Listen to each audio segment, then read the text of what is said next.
നമസ്കാരം, ഭാരത് ലൈവിലേക്ക് സ്വാഗതം. പക്ഷേ വേടൻ്റെ വിഷയം നമ്മൾ ഒരെണ്ണം ചർച്ച ചെയ്ത് കഴിഞ്ഞതാണ്. എന്നാലും അതിൻ്റെ മൊഴിപ്പകർപ്പിൻ്റെ വിവരങ്ങൾ പുറത്തേക്ക് വരുമ്പോൾ അത് വളരെ ക്രൂരമായ രീതിയിൽ തന്നെയാണ് ആ പെൺകുട്ടി ഈ ഒരു പീഡനത്തിന് വിധേയമായിട്ടുള്ളത് എന്ന് നമുക്ക് കാണാൻ കഴിയും. കാരണം ലഹരി നൽകിയൊക്കെയാണ് ഈ പീഡനത്തിന് വിധേയമാക്കിയത്. നേരത്തെ പറഞ്ഞത് ഒരു ഉമ്മ കൊടുക്കട്ടെ എന്ന് ചോദിച്ച് അതുവഴി അങ്ങോട്ട് എത്തിയെന്നായിരുന്നു. പക്ഷേ ഇപ്പോൾ പറയുന്ന ലഹരിയും കൊടുത്തിരുന്നു. പക്ഷേ ഇതൊക്കെ ഗുരുതരമായ ആരോപണങ്ങളാണ് ഇതിൽ വന്നിട്ടുള്ളത്. നേരത്തെ വന്ന ആരോപണങ്ങൾ നമ്മുടെ മുന്നിലുണ്ട്, അതിനൊപ്പം തന്നെ ഇതുമുണ്ട്. പക്ഷെ അതോടൊപ്പം നമ്മൾ ശ്രദ്ധിക്കേണ്ട മറ്റൊരു കാര്യം, ഒരു വലിയൊരു വിഭാഗം തന്നെ വേടനെ സപ്പോർട്ട് ചെയ്യുന്നുണ്ട്. അപ്പോൾ നിയമം സ്ത്രീക്ക് എല്ലാ ആനുകൂല്യങ്ങളും പ്രദാനം ചെയ്യുമ്പോൾ ഈ തരത്തിൽ അത് പരസ്യമായി തന്നെയാണ് പലരും പുരോഗമനം പറഞ്ഞുകൊണ്ട് തന്നെ ഇതിനെതിരെ, അതായത് ഈ വേടനെതിരെയുള്ള ഈ ആരോപണങ്ങൾക്ക് പിന്നിൽ സവർണരാണ്, സംഘപരിവാർ സംഘടനകളാണ് എന്ന ആരോപണമാണ് ഇവരിപ്പോൾ ഉന്നയിക്കുന്നത്. ഇപ്പോൾ അങ്ങനെ പറയുമ്പോൾ തന്നെ പരസ്യമായി തന്നെ സപ്പോർട്ടുമായി ഒരുപാട് പേര് വരുന്നത് കൊണ്ട് തന്നെ നമ്മൾ മറ്റൊരു കാര്യം കൂടെ ശ്രദ്ധിക്കേണ്ടതുണ്ട്. ഇതുപോലൊരു സ്ത്രീ വിഷയവുമായി ബന്ധപ്പെട്ട് നമ്മുടെ ഒരു പ്രമുഖനായൊരു സിനിമാ താരം ഇതുപോലെ കേസിൽപ്പെട്ടിരുന്നു, നടി ആക്രമിക്കപ്പെട്ട കേസുമായി. ഒന്നടങ്കം എല്ലാവരും ആ നടനെ തള്ളിക്കളയുകയാണ് ഉണ്ടായത്. ആ നടൻ്റെ പിന്നെ വരുന്ന സിനിമകൾ പോലും അത് പ്രതിഫലിക്കുകയുണ്ടായി. അതായത് സൈബർ ബുള്ളിങ് എന്ന് തന്നെ പറയാം. വലിയ രീതിയിൽ ഒരു ആക്രമണം ആ വ്യക്തിയും ആ വ്യക്തിയുടെ രണ്ടാം ഭാര്യയാണെങ്കിൽ കൂടി ആ ഭാര്യയും അത് നേരിട്ടിട്ടുണ്ട്. കാരണം നമ്മൾ പിന്നെ ശ്രദ്ധിക്കുന്നത്, അവരുടെ ഒരു ഫോട്ടോ എവിടെയെങ്കിലും വന്നാൽ അതിനടിയിൽ പോലും ഈ വിദ്വേഷം അവിടെ പ്രതിഫലിക്കുന്നുണ്ടായിരുന്നു. ഇപ്പോൾ വേദികളിൽ നിന്ന് പോലും പലരും അദ്ദേഹത്തെ ഒഴിവാക്കുന്നു, അദ്ദേഹത്തോടൊപ്പം വേദി പങ്കിടാൻ താല്പര്യമില്ലെന്ന് പറയുന്നു. ആ പേര് പോലും പിന്നെ പറയാൻ ആരും താല്പര്യപ്പെട്ടില്ല. അതായത് വലിയ രീതിയിലൊരു ഒഴിവാക്കപ്പെടാം. ആ വ്യക്തിക്ക് പറയാൻ എന്തുണ്ട്? ആ കുറ്റം തെളിയിക്കപ്പെട്ടോ? അതൊരു ഗൂഢാലോചനയാണെന്ന് ആരോപിക്കപ്പെടുന്നു. തെളിവുകളൊന്നും അന്വേഷണത്തിൻ്റെ ഭാഗമായി അതൊന്നും ഇതുവരെ തെളിയിക്കപ്പെട്ടിട്ടില്ല. എന്നാൽ പോലും അയാൾ ക്രൂരമായ ഒരു ഒറ്റപ്പെടുത്തൽ അനുഭവിച്ചു കഴിഞ്ഞ ഒരാളാണ്. പക്ഷേ ആ ഒരു ഇതിൽ വരുന്നില്ല. അപ്പോൾ എന്താ ആ സ്ത്രീയും ഈ സ്ത്രീയും തമ്മിലൊക്കെ വ്യത്യാസം എന്താണ് എന്ന് എനിക്ക് മനസ്സിലാകുന്നില്ല. വളരെ ഗൗരവമുള്ളൊരു കാര്യം തന്നെയാണ് ഇപ്പോൾ ചേച്ചി ചോദിച്ചത്. ഇതിൽ ആദ്യമായിട്ട് ഒരു കാര്യം കൂടി പറഞ്ഞ് നമുക്ക് ഇതിലേക്ക് വരാമെന്നാണ് ഞാൻ വിചാരിക്കുന്നത്. ഒന്ന്, ഇപ്പോൾ പറയുന്നുണ്ട് വേടൻ്റെ കേസിന് പിന്നിൽ സവർണ, ഫാസിസ്റ്റ്, ബ്രാഹ്മണിക്കൽ, ഹെജിമണി, സംഘപരിവാർ എന്നൊക്കെ പറയുന്നുണ്ട്. ഒന്ന്, സംഘപരിവാറിന് ഇതൊരു വിഷയമേ അല്ല. അവർ ഈ രാജ്യം എങ്ങനെ മുന്നോട്ട് പോകണം, ഇവിടെ എന്തൊക്കെ കാര്യങ്ങൾ ചെയ്യണം, ആ ലോകത്തോട് എന്തൊക്കെ വിളിച്ചു പറയണം എന്നൊക്കെയുള്ള കാര്യത്തിൻ്റെ പുറത്ത് വളരെ ഗൗരവമായ കാര്യങ്ങൾ ചെയ്തുകൊണ്ടിരിക്കുന്ന ഒരു സംഘടനയാണ്. ഒരു കാര്യം പറഞ്ഞോട്ടെ, ഇപ്പം ഇത് പറഞ്ഞപ്പോൾ എനിക്ക് മറ്റൊരു കാര്യം ഓർമ്മ. പൊതുവെ ഗർഭം അളക്കുന്നതും ഗർഭത്തിൻ്റെ തീവ്രതയും എല്ലാം നോക്കുന്നത് ഇവിടെ വേറൊരു വിഭാഗമാണ്. നമ്മുടെ കുടുംബത്തിൽ, നമ്മുടെ സംഘടനയ്ക്കുള്ളിൽ വരുന്നതിൻ്റെ തീവ്രത അളക്കാനൊക്കെ നമ്മുടെ പാർട്ടി കോടതിയുണ്ട്. പക്ഷേ എതിർചേരിയിലുള്ള ആർക്ക് ഗർഭമൊന്നും വേണ്ട, പക്ഷെ ഗർഭം ഉണ്ടാക്കാനും അതിനെക്കുറിച്ച് പറഞ്ഞു വരുത്താനും ഒക്കെ ഞങ്ങളുണ്ട് എന്ന് പറയുന്ന വേറൊരു ടീംസ് ഉണ്ട്. അവർ തന്നെയാണ് ഇതിന്റെ പിന്നിലും എന്ന് പാർട്ടി തുറന്നോളൂ. അതെ, അല്ല, അതാണ് യഥാർത്ഥം. RSSന് ഇതിലൊന്നും ഒരു കാര്യവുമില്ല. കാരണം RSS ഈ വേടനയൊന്നും ഒരു വിലയും കൽപ്പിക്കുന്നില്ല. കാരണം ഒരു മനുഷ്യൻ എന്നുള്ള നിലയിൽ വില കൽപ്പിക്കുന്നില്ല, അല്ലെങ്കിൽ കലാകാരൻ എന്ന നിലയിൽ വില കൽപ്പിക്കുന്നില്ല എന്നല്ല ഞാൻ പറഞ്ഞത്. ഈ വിമർശനങ്ങളും വേടൻ്റെ ചില അജണ്ടകളും ഒന്നും RSSന് ഒരു ഘടകമേ അല്ല. അതാണ് RSSനെ തള്ളിക്കളഞ്ഞത്. അതാണ് ആ കാര്യത്തിൽ പറയാനുള്ളത്. വെറുതെ RSSൻ്റെ മേലോട്ടൊന്നും ഇത് പറഞ്ഞിട്ട് കേരളം ഭരിക്കുന്നതും പോലീസ് ഡിപ്പാർട്ട്മെൻറ്റും ഒന്നും ആരതാന്ന് നമുക്ക് കൃത്യമായിട്ട് അറിയാം. ഇവിടെ 2-3 പ്രധാനപ്പെട്ട കാര്യങ്ങൾ കൂടെ ഉണ്ട്. അതായത് ലഹരി കേസിൽ വേടൻ അകത്തായപ്പോൾ 5 ഗ്രാം കഞ്ചാവ് മാത്രമല്ലേ എന്ന് ചോദിച്ച പലരും ഉണ്ടായിരുന്നു. ആ 5 ഗ്രാം കഞ്ചാവല്ലേ എന്ന് ചോദിച്ചവർക്കുള്ള വലിയ ഒരു അടിയാണ് ഇപ്പോൾ കിട്ടിയിരിക്കുന്നത്. കാര്യം, ലഹരി നൽകിക്കൊണ്ട് തൻ്റെ സുഹൃത്ത് വഴി ലഹരി വാങ്ങി, ആ സുഹൃത്തിൻ്റെ പേര് വരെ പറയുന്നുണ്ട്, മിസാജ് എന്ന് പറയുന്ന സുഹൃത്താണ് ഇത് കൊടുത്തത് എന്ന് പറയുന്നുണ്ട്. ആ സുഹൃത്ത് വഴി ലഹരി വാങ്ങി, ലഹരി ഈ പെൺകുട്ടിക്ക് കൊടുത്ത് ഈ പെൺകുട്ടിയെ പീഡിപ്പിച്ചു എന്ന് കൃത്യമായിട്ട് ആ ഡോക്ടർ പറയുന്നുണ്ട്. അവിടെ മനസ്സിലാക്കണം, ആ ഡോക്ടർ കൃത്യമായിട്ട് മൊഴി കൊടുക്കുന്നുണ്ട്. അപ്പോൾ ലഹരി ഉപയോഗം ഒരു 5 ഗ്രാം കഞ്ചാവിൽ ഒതുങ്ങുന്നതല്ല. ഈ MV ഗോവിന്ദൻ മാഷ് ഉൾപ്പെടെയുള്ള ആളുകളുണ്ടല്ലോ, ഇടതുപക്ഷത്തിൻ്റെ നേതാക്കന്മാരുണ്ടായിരുന്നല്ലോ, ഈ കോൺഗ്രസിൻ്റെ ചില നേതാക്കന്മാരും വേടനെ പോയിട്ട് അഭിനന്ദിച്ചല്ലോ. ഇവർക്കൊക്കെ എന്താ പറയാനുള്ളത് എന്നൊന്ന് അറിഞ്ഞാൽ കൊള്ളായിരുന്നു. ഇനി ചേച്ചി ചോദിച്ച ചോദ്യത്തിലേക്ക് വരാം.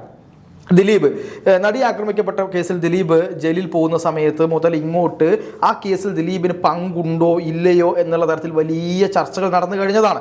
ഞാൻ ഉൾപ്പെടെയുള്ള ആളുകൾ ആ കാര്യത്തിൽ പറഞ്ഞത്, ഞാൻ ഉൾപ്പെടെ എന്ന് പറഞ്ഞത് എന്താണ്, നമ്മൾ ഈ കാര്യത്തിൽ അന്വേഷിച്ചുകൊണ്ടാണ്. നമ്മുടെ ഒരു ഭാഗം നമ്മൾ പറയുന്നത് ദിലീപിന് ഈ കേസിൽ നിരപരാധിയാണ്, ദിലീപിനെ ഈ കേസിൽ കുടുക്കിയതാണ്, ഒരു തെളിവ് പോലും ദിലീപിനെതിരെ ഹാജരാക്കാൻ അന്വേഷണ സംഘത്തിന് ഇതുവരെ കഴിഞ്ഞിട്ടില്ല.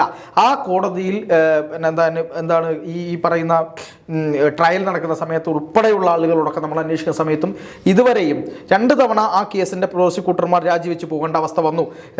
ഒരു ജഡ്ജിയെ ആദ്യമായിട്ടാണ് ഒരു കോടതിയിൽ അവർ തന്നെ പറഞ്ഞിട്ട് അവർ തന്നെ നിയമിച്ച ഒരു സഖാവിൻ്റെ മകളായിട്ടുള്ള ജഡ്ജിയെ അവർ പിന്നെ ഈ ജഡ്ജിയെ കുറ്റക്കാരിയാക്കാൻ ശ്രമിക്കുന്നു. അതായത് ഇവർ കാര്യങ്ങൾ നടക്കില്ല എന്ന് കണ്ട സമയത്ത് അന്നും പറയുന്നുണ്ട് ദിലീപിനെ ഇതിൽ പെടുത്തിയതിൽ കുറേ ആളുകൾക്ക് പങ്കുണ്ട്, എങ്ങനെയാണ് പൾസർ സുനി സുപ്രീം കോടതിയിലേക്ക് പോയത്, ആരാണ് സഹായിച്ചത്. ആദ്യമായിട്ട് പൾസർ സുനിക്ക് ഈ പറയുന്ന ഒരു അഡ്വക്കേറ്റ് ഫെനി ബാലകൃഷ്ണൻ, അഡ്വക്കേറ്റ് ഫെനി ബാലകൃഷ്ണൻ്റെ അടുത്ത് ഇയാളുടെ പിന്നെ ഈ പറയുന്ന ജാമ്യാപേക്ഷയുമായി പോയതിൻ്റെ പിന്നിൽ ഒരു മേഡമുണ്ട്. ആരാണ് ആ മേഡം? അതൊരു തമിഴ് സംസാരിക്കുന്ന ലേഡിയാണ്. ഇതൊക്കെ ഉണ്ടായിരുന്നു. ഈ കേസ് എല്ലാ സംവിധാനങ്ങളും വെച്ച് നോക്കുമ്പോഴും നമുക്ക് കൃത്യമായി മനസ്സിലായിട്ടുണ്ട് ആരാണ് ദിലീപിനെ കുടുക്കിയത്, എങ്ങനെയാണ് ഈ കഥ മെനഞ്ഞത് എന്നൊക്കെയുണ്ട്. അപ്പോൾ അതൊരു സംശയത്തിൻ്റെ നിഴലിൽ നിൽക്കുന്ന കേസാണ്. ആലോചിക്കണം. മാത്രവുമല്ല ദിലീപ് ആ കേസിൽ നേരിട്ട് പ്രതിയുമല്ല, ഗൂഢാലോചന 4 കൊല്ലം മുമ്പ് പറഞ്ഞു എന്നാണ് പറയുന്നത്.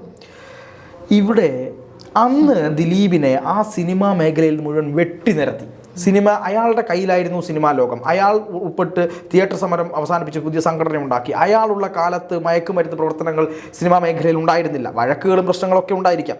എന്നാലും ദിലീപിനെ തകർക്കാനുള്ള മനഃപൂർവ്വമായ ശ്രമം ചില ചാനലുകളുടെ ഭാഗത്തു നിന്ന് നടന്നു. ഇപ്പം അടുത്ത് നമ്മുടെ ഹേമ കമ്മിറ്റി റിപ്പോർട്ട് വന്ന സമയത്ത് പല നടന്മാർക്കെതിരെയും ഗുരുതരമായ അലിഗേഷൻസ് വന്നു. അവരെ എല്ലാം വലിച്ചു കീറി.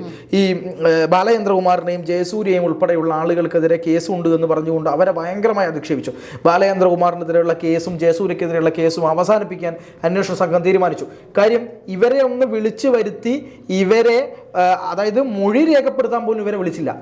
കാരണം എന്തുവാ, ഈ ജയസൂര്യയെയും ബാലചന്ദ്ര മേനോനെയും മൊഴി രേഖപ്പെടുത്താൻ പോലും ശ്രമിക്കാതിരുന്നതിന്റെ കാരണം എന്ന് പറയുന്നത് അവർക്ക് അതിൽ ഒരു പുലബന്ധം പോലും ഇല്ല എന്ന് പോലീസിന് മനസ്സിലായതുകൊണ്ടല്ലേ. അല്ലെങ്കിൽ സ്വാഭാവികമായി മൊഴിയെടുക്കുമല്ലോ, അതുപോലും എടുത്തിട്ടില്ല. അതെ, നിവിൻ പോളിയുടെ കേസിൽ കൊടുക്കാൻ ശ്രമിച്ചു. ഈ തരത്തിലുള്ള സമയത്തൊക്കെയും ഇവരെയൊക്കെ വെട്ടിമുറിക്കുന്ന രീതിയായിരുന്നു മാധ്യമങ്ങൾക്കുണ്ടായിരുന്നത്. പക്ഷേ ഇവിടെ കൃത്യമായി പരാതിക്കാരി എണ്ണി സ്ഥലവും സമയവും ആര് മുഖേന എന്ത് എങ്ങനെ എവിടെ വെച്ച് ഏത് സമയത്താണ് സംഭവിച്ചത് എന്നടക്കമുള്ള എല്ലാ കാര്യങ്ങളും വേടന്റെ കാര്യത്തിൽ പറഞ്ഞിട്ട് അന്നേരം പറയുന്നത് ഇത് എന്താണ്, ആ സ്ത്രീയെ കുറ്റപ്പെടുത്തിക്കൊണ്ടാണ്. അവിടെ സ്ത്രീ സംരക്ഷണം ഇല്ല, അവിടെ സ്ത്രീകൾക്ക് വേണ്ടി സംസാരിക്കുന്ന ആളുകളെ ആരെയും കാണുന്നില്ല.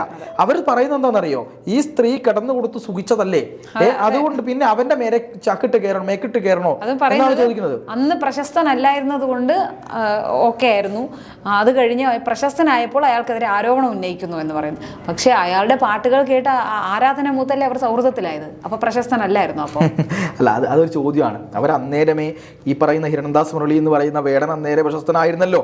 3 പെൺകുട്ടികൾ വേടനെതിരെ ഇതേപോലെ ലൈംഗിക ആരോപണം ഉന്നയിച്ചപ്പോൾ സെയിം അലിഗേഷനാണ് ഉന്നയിച്ചത്. ഒരു സ്വഭാവം നമ്മൾ അതിൽ കാണുന്നുണ്ട്, സെയിം ആയിട്ടുള്ള ഒരു സ്വഭാവം. അതായത് ബലപ്രയോഗം നടത്തുക, അത് കഴിയുമ്പോൾ മോശമായ രീതിയിൽ സംസാരിക്കുക, ഞാൻ മനസ്സിലാക്കുന്ന അനുസരിച്ച് തെറിവിളി പോലുള്ള കാര്യങ്ങൾ ഉണ്ടാവുക എന്നുള്ളതാണ്. അതിനെ അടക്കം ഇവിടെ വന്നുകൊണ്ട് വലിയ രീതിയിൽ എന്താക്കുകയാണ്, പിന്നെ ഇങ്ങനെ പിന്നെ ന്യായീകരിക്കുകയാണ്. ഇതെന്താ ദിലീപിന് ബാധകമല്ലേ, ഇതെന്താണ് ഈ പറയുന്ന മുകേഷിന് ബാധകമല്ലേ, ഇത് ഈ സിദ്ദിഖിന് ബാധകമല്ലേ, ഇവരെയൊക്കെ തകർക്കാൻ ശ്രമിച്ചതല്ലേ, ഇങ്ങനെയൊക്കെ പറഞ്ഞുകൂടെ നമുക്ക്. പക്ഷേ ജാതി പൊളിറ്റിക്സ് പറയുന്ന, ഈ സംഘിവിരുദ്ധ പൊളിറ്റിക്സ് പറയുന്ന, പ്രത്യേകപരമായ എന്തെങ്കിലും ഒരു അജണ്ട വെച്ച് സംസാരിക്കുന്ന ആളുകളെയല്ല എന്ത് തെറ്റ് ചെയ്താലും അവർക്കൊപ്പം ഒരു കൂട്ടത്തെ സൃഷ്ടിച്ചെടുക്കുക എന്നൊരു കൃത്യമായ നെറേറ്റീവ് ഇവിടെ നടക്കുന്നുണ്ട്. ഒരു പൊളിറ്റിക്കൽ അല്ലെങ്കിൽ ഒരു സൈബർ കൂട്ടത്തെ, ഒരു സൈബർ വിങ്ങിനെ അവർ രൂപപ്പെടുത്തിയെടുക്കും. എന്നിട്ട് എല്ലാ വീഡിയോയ്ക്കടിയിലും എല്ലാ ന്യൂസിനടിയിലും പോയിട്ട് വേടനെതിരെ അനുകൂലമായി സംസാരിക്കും. ഒറ്റയടിക്ക് കേൾക്കുമ്പോൾ നമ്മൾ എന്താ കരുതുക, ഇത് പിന്നെ എന്താ, ഉഭയസമ്മതപ്രകാരമുള്ള ലൈംഗിക ബന്ധം. അങ്ങനെ ഒരു നരേഷൻ ഇവിടെ മെനഞ്ഞു കഴിഞ്ഞു. യഥാർത്ഥത്തിൽ ഈ പറയുന്ന ആളുകളോട് ദയവായി നിങ്ങൾ ഗൂഗിളിൽ പോയി കഴിഞ്ഞാൽ ഈ കേസിന്റെ എന്താണ് ചാർജ് ഷീറ്റ്, അതുപോലെ തന്നെ മൊഴിയുടെ പകർപ്പ്, ഒപ്പം FIR ഇതൊക്കെ നിങ്ങൾക്ക് കിട്ടും. മൊഴിപ്പകർപ്പ് മൊത്തമായിട്ട് കൊടുക്കുമ്പോൾ എനിക്കറിയില്ല, എങ്കിലും കിട്ടും. അതിൽ കൃത്യമായി പറയുന്ന കാര്യങ്ങളൊന്നും എടുത്ത് പരിശോധിച്ചാൽ മതി. ഒരാൾ പരിചയപ്പെട്ട് ഒരാളുടെ അടുത്തേക്ക് വരുന്നു. ആ പരിചയപ്പെട്ടത് അടുത്തേക്ക് വരുന്ന സമയത്ത് അവിടെ നിന്ന് എന്താണ് ഒരു സ്നേഹത്തിൻ്റെ ഭാഷയിൽ ഒരു ഉമ്മ ചോദിക്കുന്നു. ആ ഉമ്മ ചോദിച്ച സമയം തന്നെ കയറി കീഴ്പ്പെടുത്തി കളിയാണ്. മനസ്സിലാക്കുകയാണ്. അതിനുശേഷം പൊട്ടിത്തെറിച്ച ആളോട് സമാധാനിപ്പിച്ചിട്ട് ഞാൻ നിന്നെ വിവാഹം കഴിക്കാം എന്ന് പറഞ്ഞ് എന്താണ് ഒരു ടേംസ് ആൻഡ് കണ്ടീഷൻ എന്ന് പറയുമല്ലോ, ആ രീതിയിൽ എന്തായാലും എനിക്ക് പറ്റി, ഇപ്പോൾ കല്യാണം കഴിക്കുകയാണെങ്കിൽ ഓക്കെ എന്ന് വിചാരിക്കുന്നു. അതിനുശേഷമാണ് ഈ പറയുന്ന ലഹരി ഉപയോഗങ്ങൾ ഉൾപ്പെടെയുള്ള കാര്യങ്ങൾ നടത്തിയത്. സാമ്പത്തികമായി പണം വാങ്ങി. അപ്പോൾ അത്തരത്തിലുള്ള കാര്യങ്ങളെല്ലാം ചെയ്തു പോയിട്ടും അതിനെപ്പോലും സോഷ്യൽ മീഡിയയിൽ വന്നിരുന്ന് ന്യായീകരിക്കുന്ന ആൾക്കാരുണ്ട്. എന്തായാലും ഇവർക്കൊന്നും ഈ നടിയെ ആക്രമിക്കപ്പെട്ട കേസിൽ നടിക്ക് വേണ്ടി വാചാലരായി വന്നിരുന്ന അഡ്വക്കേറ്റുമാരൊക്കെ ഉണ്ട്. ഇവരൊക്കെ ഈ കേസിൽ ഇത്രയും ശക്തമായി ഇത് ചർച്ചയ്ക്ക് എടുക്കുമോ, ഇത് പറയുമോ എന്നൊക്കെ നമുക്ക് കാത്തിരുന്ന് കാണാം. അത് മാത്രമല്ല, ദളിതർക്ക് വേണ്ടി ശബ്ദം ഉയർത്തുന്നവരൊന്നും ഈ വേടൻ കാരണം പീഡിപ്പിക്കപ്പെട്ട ദളിത് പെൺകുട്ടികളുടെ വേദന കാണണ്ട, അവർക്ക് അതൊന്നും കാണണ്ട. പിന്നെ ഇപ്പോൾ പാർത്ഥൻ പറഞ്ഞു വെച്ചൊരു കാര്യം, നമ്മൾ സംഘപരിവാർ സംഘടനകളെ ഇത് മെനഞ്ഞതാണെന്ന് പറയുന്നുണ്ട്. ഇപ്പോൾ കന്യാസ്ത്രീകളുടെ അറസ്റ്റുമായി ബന്ധപ്പെട്ടും ഒരു പ്രചരണം നടക്കുന്നുണ്ട്. ന്യൂനപക്ഷക്കാർ ഇവിടെ സുരക്ഷിതരല്ല, അതായത് BJP ഇന്ത്യ ഭരിക്കുമ്പോൾ സുരക്ഷിതരല്ല. അതുപോലെ തന്നെ അത് ഈ ക്രിസ്ത്യാനിറ്റിയോടുള്ള പ്രേമം കൊണ്ടല്ല പറയുന്നത് എന്നുള്ളത് നമ്മൾ ചർച്ച ചെയ്ത് കഴിഞ്ഞ കാര്യമാണ്. അതുപോലെ തന്നെ ഇത് വേടൻ പ്രേമമായിട്ടല്ല ഇപ്പോൾ തോന്നുന്നത്. അതേസമയം വേടനിലൂടെ സംഘപരിവാർ സംഘടനകളെ അടിക്കാനുള്ളൊരു വടിയായിട്ടാണ് ഈ പുരോഗമന പ്രസ്ഥാനക്കാർ കാണുന്നതെന്ന് തോന്നുന്നു. തീർച്ചയായിട്ടും നമുക്ക് ഇതുകൂടി പറഞ്ഞ് അവസാനിപ്പിക്കാൻ തോന്നുന്നു. പരാതി കൊടുത്ത ഡോക്ടർ സംഘപരിവാറാണോ? ആലോചിക്കുക.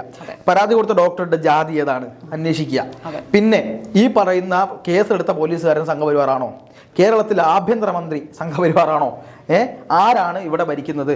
ഇതൊക്കെ കൃത്യമായി അന്വേഷിച്ച് ഇതുവരെ പരാതി പറഞ്ഞ കുട്ടികൾ സംഘപരിവാറാണോ ഇതൊക്കെ അന്വേഷിക്കുക. ഇനി അതിലും അപ്പുറത്തേക്ക് ഈ പറഞ്ഞ കുട്ടികളെ കൊണ്ടൊക്കെ ഈ അലിഗേഷൻ പറയിപ്പിച്ചത് സംഘപരിവാറാണെങ്കിൽ ആ സംഘപരിവാറിന് നമുക്ക് എന്തെങ്കിലുമൊക്കെ അവാർഡ് കൊടുക്കേണ്ടി വരും. ഇനി അല്ലെങ്കിൽ നിങ്ങളുടെ കയ്യിൽ തെളിവുണ്ടെങ്കിൽ അവരത് പുറത്തു വിടട്ടെ എന്ന് മാത്രമാണ് ഇത്തരം ജൽപ്പനങ്ങളോട് പറയാനുള്ളൂ. ഏതും പറഞ്ഞ സംഘപരിവാർ എന്ന് രണ്ടക്ഷരം പറഞ്ഞു കഴിഞ്ഞാൽ ഇതങ്ങ് മാറും എന്നുള്ളതാണ് ഇവരുടെയൊക്കെ ഒരു രീതി. പക്ഷേ ഇത് ഉഭയസമ്മത പ്രകാരമുള്ള ലൈംഗിക ബന്ധമല്ല, നേരെ തിരിച്ച് മറ്റൊരു രീതിയിലാണ് അതവിടെ വന്നത് എന്നുള്ളതും കൂടെ നമ്മൾ മനസ്സിലാക്കണം. ഒരേ പാറ്റേണിലുള്ള ഒന്നിലധികം പെൺകുട്ടികളുടെ ആരോപണമാണ് ഈ വേടൻ എന്ന് പറയുന്ന റാപ്പർക്കെതിരെ വന്നിട്ടുള്ളത്. അപ്പോൾ അതുകൊണ്ട് തന്നെ അയാൾ അത്ര നിഷ്കളങ്കനാണ് എന്ന് നമ്മൾ കണ്ണടച്ചങ്ങ് വിശ്വസിക്കുന്നതിന് മുന്നേ ഇത് അന്വേഷിച്ച് ഇതിൻ്റെ സത്യാവസ്ഥ എന്താണെന്ന് പുറത്തു വരേണ്ടതാണ്. അയാളുടെ ഈ ഒരു ടോക്സിക് ആറ്റിറ്റ്യൂഡിന് കൂടുതൽ പെൺകുട്ടികൾ ഇരകളാവാതിരിക്കാൻ അതൊന്നു മാത്രമേ ഉള്ളൂ മാർഗം. തീർച്ചയായിട്ടും.